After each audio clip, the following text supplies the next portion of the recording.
Hello, guys. Welcome to a new episode of the Commerce Lab, the place where we talk everything related to Amazon and e-commerce in general. My name is Vincenzo Toscano, director and founder of Ecomcy, and today we're going to be doing another questions and answers session as we do every week at 5 p.m. GMT time. And also for those that might be interested, on Thursdays, we're also doing this session, but on Spanish. Okay. Before we start today's episode, I just want you to remind you that you can check all our other episodes we are launching on a weekly basis on our YouTube channel and podcast channels. So on Mondays, we are always bringing specialists in the space, usually talking around Amazon, e-commerce, mindset, entrepreneurship. So things that we can really bring to you that can benefit you to keep growing your Amazon business. And then on Wednesdays, usually it's an episode done by myself when I usually do trainings around specific strategies and new ways to keep growing your Amazon business. Okay. So I'm going to start by bringing some of the questions to the table. I also want to thank everybody before I start bringing these questions to the table that is being sending this question during the last week. I appreciate that. Remember that anybody that has any question that maybe is struggling around a specific topic, or they just want to maybe clear some specific doubts around some specific strategies, feel free to drop them on social media, email, or even during this live session. Okay. So I'm going to start by putting some of our first questions of the day. And let's get started with today's questions and answer session. So the first question of the day is, why is Amazon disposing my products without my consent? So usually this issue happens because, first of all, Amazon is always going to notify you if they're going to dispose your products or not. So you need to always be checking your email and your notifications in Amazon, because most likely they already notify you that they were going to dispose the items, and they give you a window that they say if you don't take any action, they're going to dispose them.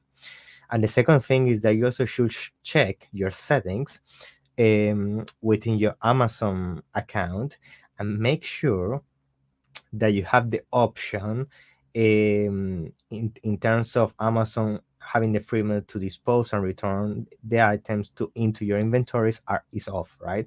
Because if it's on, they are going to have the freedom to basically do whatever they want with the return units. So check those two things. I'm pretty sure you should find a solution there. Next question of the day: what are virtual bundles? So virtual bundles is basically a new feature that Amazon allowed, that is basically allowing you to put two products that you have within your inventory. That has to be FBA, and Amazon allows you to basically bundle that together and sell it as a new listing. So you can do at the moment between 2 and 5 products, and I actually recommend doing this if you have products that can cross-sell between each other, because the thing with virtual bundles, right, is that let's say you're selling a water bottle. I also always use this example, and you're also selling elastic bands. So maybe it's a bundle that you could make together because they are products around the exercise niche, right? So the nice thing when you do a virtual bundle is that you first can use new images. So you can use new images for the listing.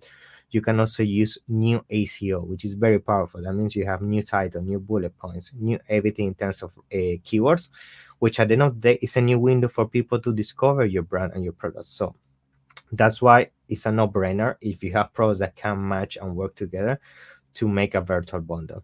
Other than that, it becomes a new listing, and then you just handle the listing as a normal listing in terms of advertising and everything. But yes, it's very powerful, and I would recommend everybody that has the option to make use of virtual bundles for sure. Next question of the day: which software do you recommend for split testing images? So for this one, we use two softwares, to be honest. So we use Picfu. So Picfu is a very nice tool for that. Basically, what allows you to do is that you can pay for an audience, right?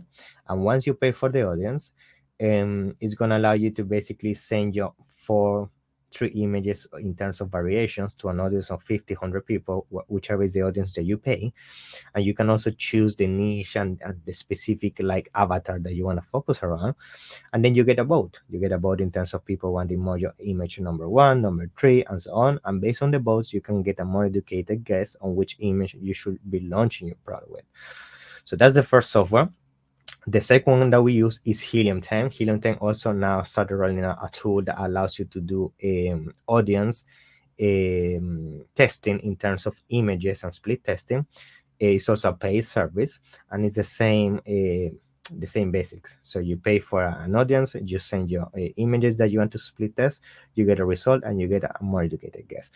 So this is something that for sure we do with all our clients when it comes to launching new products, because it's very important to ensure that you get with the right foot, right, in terms of launching your product. I mean, once your product is already live, Amazon sometimes even give you the option to do split testing of your image, but that's more a strategy in the long term. Once you have more data, you want to split test your image. But testing softwares from the very beginning in terms of split testing images for your first image ever, I think that's very important, because after all, you have no data, and it's better to do an educated guess based on data rather than just guessing and that's it, right? So yeah, I would highly recommend that. So we have a new question. Can we merge two different brand name ASINs under one parent ASIN? Unfortunately, no. To add two products under the same ASIN, parent ASIN needs to be the same brand. So if they are not the same brand, you can add them on the same parent listing. Now, you could try to change the brand for sure. The thing is very complicated. I mean, Amazon make it very difficult to change the brand, so it's very difficult road to take. But for sure, it's possible. I mean, some people have some money to do it. It's just that it's difficult in terms of how it affects the listing. It doesn't affect like the sales or anything like that, because you're just changing basically the brand name. You're not changing the ACO or positioning of the product, but it's very difficult to do. So if you manage to change that in the back end, for sure you can add them in the same parent listing without any problem. Next question of the day. Can I use my US home address to create a shipping plan if the product is actually shipping from China? So this actually comes around a trick that now I'm thinking. Back in the time, people were basically to get a specific warehouse that was close to the location, or just because they wanted to manipulate the warehouse they could get from Amazon system, because that warehouse is actually automatically generated. And some people also, based on forums and Facebook groups, they also found out that some warehouses had a faster time in terms of processing inventory. There were less collapse, things like that. So they wanted to manipulate the warehouses, and they were using different addresses when it comes to shipping your units. So you shouldn't be having any issues, to be honest. I haven't heard anybody having issues with that. But if you can really use your China warehouse supplier address from the very beginning, I would advise just to use that one, because at the end of the day, that trick is really, I don't see a huge benefit when it comes to manipulating the warehouse. I mean, maybe it does in terms of having thousands and thousands of units already within the USA, and you need to move them around, then it makes sense. But if the units are already coming from outside of the USA, it wouldn't make much sense, unless maybe you want to ensure you can save a bit of a ground shipping fees. Let's say you want the shipping coming from LA, right? So you don't want the warehouse to be in Florida, because then they need to go all the way through USA. So maybe that's something that you're encountering, and then in that sense you might explore using different address to try to change the warehouse. But again, sometimes even changing the address doesn't guarantee they give you a closed warehouse. So yeah, it's kind of a gray area, I would say. I mean, it's really up to you, but I will always advise to use the China one. And then if you have a 3PL in your country, then you can use that one as well, because most likely you're sending from China to your 3PL warehouse location in the USA, and then to Amazon. So that's the options that you have. Okay. Next question: does adding tags on the A plus content index for your listing? So yeah, this one is actually a question we get very often, and for sure the tags that you use on your A plus content is gonna index for your listing. We have tested this with multiple listings, and we have seen a benefit in terms of indexing for specific keywords. I mean, just give it a try. Add a Spanish keyword, maybe a keyword, a spelling, a spelling mistake or something like that, and you're gonna see that within a few hours you should be indexing for that keyword. So it definitely works. Don't waste that space. Make sure you use relevant keywords when it comes to the tags within your A plus content. Next question will be, okay, can you add a dog toy and a supplement, I guess dog supplement, as a variation within the same listing? No. When it comes to variations, it needs to be a variation of the seed product, in this case the parent product. If you're selling a dog toy, you can sell like different colors of the product, so it can be like maybe red, white, blue, different variations of the actual product, but it cannot be a completely different product because that's not allowed by the definition of variation. Okay, so basically make sure that whenever you're creating a variation, it's just a variation as the definition says of the actual product rather than a complement or an accessory of the product. Now, next question will be, what is the NARF program? So the NARF program is actually very similar to the EFN program in Europe, right? So basically what allows you to do is to have all your inventory in the USA, but you can still have your listing active in the Canada and Mexico. So I have heard mixed feelings around this, and we have some clients that have tried as well, and it's not very efficient. I mean, sometimes ASIN don't transfer correctly. There is some lag in terms of synchronization between one marketplace and another one. I mean, you can definitely try, but it's still not top notch in terms of performance, or as good as the EFM program. So give it a try. But I will say for sure you're looking to scale your product on those marketplaces. The best thing I always advise you just go FBA straight away. Start with 300 units, 400 units, and slowly grow, because the NARF is more a momentary thing. But when it comes to really growing your business, you definitely want to go always the FBA way, or FBM if you have a third party logistics partner on those countries for sure.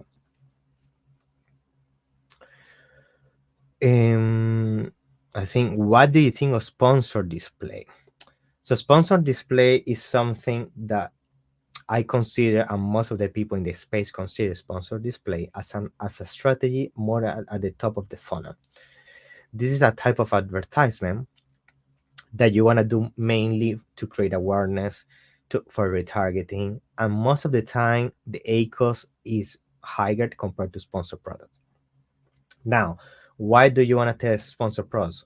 Sponsored display, because it comes to a point that sponsored products is as optimized as it is, right? So you have tried already everything, exact phrase, broad product targeting, you're already fully optimized, you have your best keywords running good ACOS, and then it comes to the next phase, right? I would say when you're already spending around 5,000 on sponsored products, start testing at that stage already sponsored display, because you also need to, if you want to get to the next level and you really want to build a brand, you need to start creating that awareness, start targeting specific audiences, start retargeting people that is looking specific pros within your niche or your competitors. Again, the ACOS is not as good, but it's an investment you put into put your product out there and your brand out there to create that awareness and halo effect. So definitely give it a try.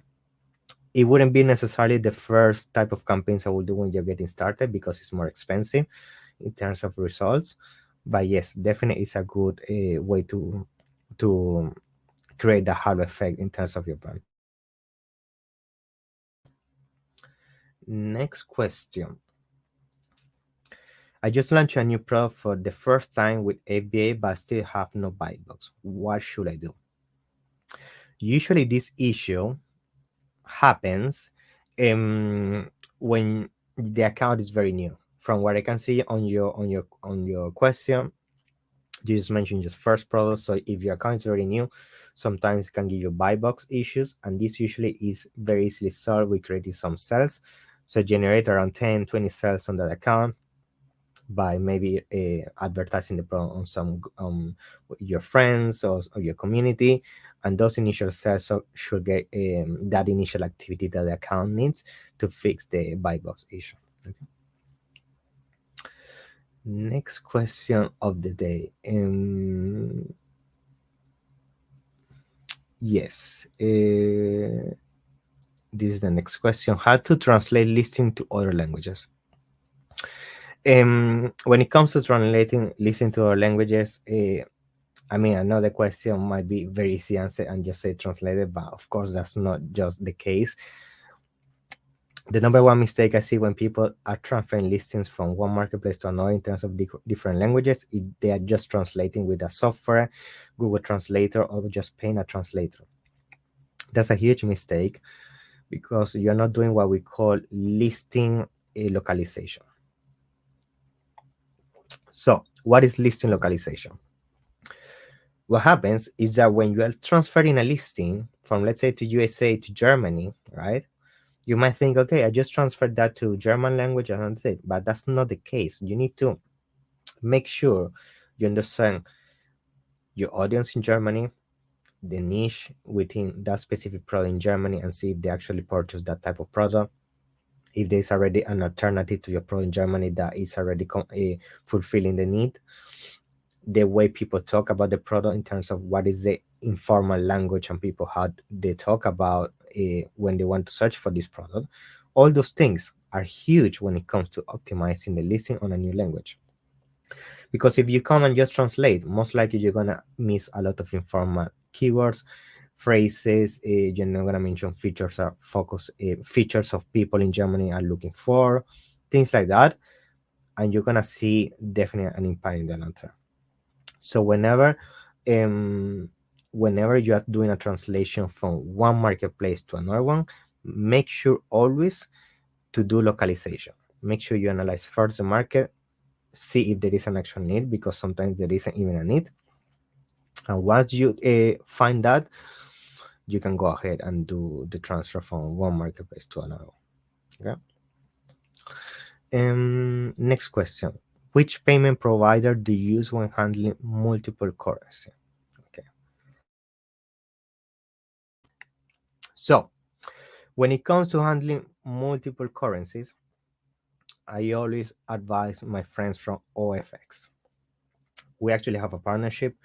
You can find the link on all my episodes, and this live should be a link of OFX. You get a promotion in there. And they are very good service when it comes to handling multiple currencies. You open an account, you have a dashboard, you can handle hundreds of currencies. And it's huge, guys, because a big mistake I see people when they're selling in USA and they are from other countries like in Europe or in Asia, is that they get the funds transferred with Amazon fees and Amazon rates, which is horrible. I mean, the rates are not competitive at all. Don't use those. You're leaving a lot of money on the table. So use a system service such as OFX. They link with your Amazon account, so you get your US dollars transferred to OFX, and within OFX you have a way to transfer to multiple currencies, and the rates and the fees are super low compared to Amazon, and that's a nugget there. You can save a ton of money that you can use them towards PPC or other strategies. So definitely don't make the change of your currencies with the Amazon system. Okay, which other question? Actually, we also get a question of a service provider. Which tax service provider do you recommend? So for this one, we use a HELLOTAX. So you can find also on a description for Europe. We also got a partner for USA. You can also find the link in the description, and they're very good when it comes to dealing with taxes. They also have good rates. They help you setting out your accounts, your VAT. So definitely check those two guys in the description. They're very good when it comes to handling taxes. I think that's everything for today, guys. Let me just double check. Yes, that's it. So thank you very much for coming up today. I appreciate everybody that's joining on these lives on a weekly basis, and also for everybody that's sending these questions. I appreciate it. Also, remember to like, share, and subscribe. These episodes are gonna be live and also gonna be recorded and broadcasted on our YouTube channel, podcast channel, and also social media channel.